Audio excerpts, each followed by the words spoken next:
حضرت عبداللہ ابن عمر رضی اللہ تعالیٰ عنہ سیدنا فاروق اعظم رضی اللہ تعالیٰ عنہ کے صاحبزادے ہیں، اور ان کی ہمشیرہ سیدہ حفصہ رضی اللہ تعالیٰ عنہ حضور کی زوجہ محترمہ ہے۔ ایک دن اپنی ہمشیرہ سے کہنے لگے کہ نبی کریم صلی اللہ تعالیٰ علیہ وسلم گھر میں آئے نا، اور اگر حضور غم امت میں پریشان نہ ہوں، طبیعت کو حشاش بشاش دیکھو، تو ذرا پوچھنا تو صحیح حضور کا میرے بارے میں کیا خیال ہے، پوچھنا تو صحیح کہ کریم کی بارگاہ میں میرا کیا مقام ہے، میرے بارے میں حضور کیا فرماتے ہیں۔ اب بہن کو کام بتائے، اور بتائے بھی بھائی، اور پھر بہن وہ کام نہ کرے، یہ تاریخ میں ہوتا نہیں۔ حضرت عمر فاروق رضی اللہ تعالیٰ عنہ کی صاحبزادی ام المومنین رضی اللہ تعالیٰ عنہ فرماتی ہیں کہ میں تو بس منتظر تھی، انہوں نے تو کہا تھا نا کہ اگر تم حشاش بشاش دیکھو تو بات کرنا، لیکن حضور تشریف لائے، میری باری تھی، میرے گھر تشریف لائے، کھانا پیش کیا تو فوراً میں نے عرض کی حضور ایک بات پوچھنی تھی، تو حضور نے فرمایا پوچھئے۔ میں نے عرض کی حضور میرے بھائی عبداللہ ابن عمر کے بارے میں آپ کا کیا خیال ہے؟ نوجوانوں میری بات پہ غور کرنا، میرے بھائی کے بارے میں آپ کا کیا خیال ہے؟ تو نبی کریم صلی اللہ تعالیٰ علیہ وآلہ وسلم نے میری طرف دیکھا، اور پھر حضور زیر لب تھوڑا مسکرائے، اور بریلی کے امام کہتے ہیں کہ حضور مسکرا دیتے تھے نا تو جو بڑا دکھی ہوتا تھا وہ بھی ہنس پڑتا تھا۔ اب سوال پیدا ہوتا تھا کہ پھر تو اس مسکراہٹ کے لیے انتظار کرنا پڑتا ہوگا کئی مہینے کہ حضور مسکرائیں تو رونے والے ہنسیں، تو اعلیٰ حضرت فرماتے نہیں، انتظار نہیں کرنا پڑتا، یہ مسکراتے رہنا تو حضور کی عادت ہے۔ جس کی تسکین سے روتے ہوئے ہنس پڑے،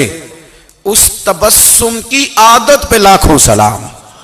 یعنی یہ تو عادت ہے حضور کی مسکراتے رہنا، اس کے لیے انتظار نہیں کرنا پڑتا۔ بھائیو آپ خیال رکھیں گے، غور کریں گے، حضرت عبداللہ ابن عمر رضی اللہ تعالیٰ عنہ کے بارے میں پوچھا تو سیدہ فرماتی ہیں کہ نبی کریم صلی اللہ تعالیٰ علیہ وسلم نہ زیر لب مسکرائے اور فرمائے حفصہ تیرا بھائی ہے تو اچھا،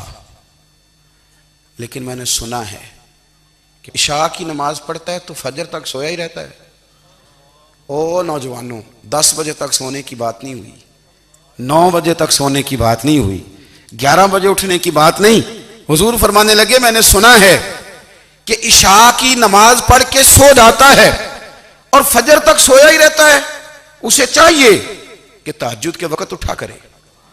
اللہ کی بارگاہ میں حاضر ہوا کرے، آہوزاری کرے، سجدے کرے، عبادت کرے، اٹھتا ہے اور فجر میں جا کے اٹھتا ہے۔ حضرت جناب حفصہ رضی اللہ تعالیٰ عنہ کہتی ہیں میں نے جناب عبداللہ ابن عمر کو پیغام دیا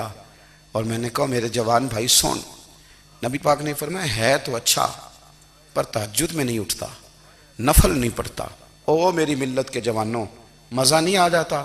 جب ساری دنیا سوئی ہو، ساری دنیا، اور بستر بھی گرم ہو اور نیند بھی پورا غلبہ کر رہی ہو، اور اچانک گھنٹی بجے دماغ میں، آنکھ کھلے، گھڑی پہ نظر پڑے، 3:30 4 بجے کا پیغام گھڑی بتائے، اور کوئی چڑھتی جوانی والا اٹھ کے وضو کرے، اور جب وہ مصلی کھول کے بچھائے تو مدینے والے محبوب کہتے ہیں کہ ہر نماز پہ رب ثواب دیتا ہے، اور جو اٹھ کے تہجد کی نماز پڑھے اسے دیکھ کے تو رب مسکراتا ہے،